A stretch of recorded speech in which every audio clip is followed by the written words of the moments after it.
Moja ya kati ya siku ambazo nina furaha mno kufanikiwa au kuthubutu kumpatia Remi makazi maalum hapa Dar es Salaam. Kwangu mimi Esther ni furaha, ni sehemu ya sadaka, ni mojawapo kati ya harakati za kuinuana au kushikana mkono katika safari ya maisha, katika safari ya utafutaji. Niwaambie tu, katika kubebana huku au kushikana, kuinuana, hakuhitaji wewe uwe tajiri kupindukia, hakuhitaji uitwe boss lady, hakuhitaji mabilioni ya hela au miradi mbalimbali katika safari za kuinuana. I'm not that rich at all. Hata mimi bado nipo kwenye safari ya kujitafuta.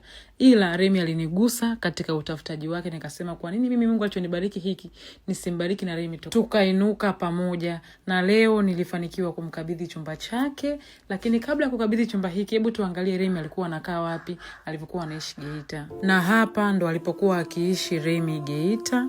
Hii ilikuwa ni room ya 20,000 tu kwa mwezi, lakini hata hiyo 20 kwa mwezi ilikuwa ni angama, kwa sababu alikuwa anaponda kokoto padai, ana expect buku au 2,000 ya kuishi, sio kulipa kodi au sio ya kufanya maendeleo.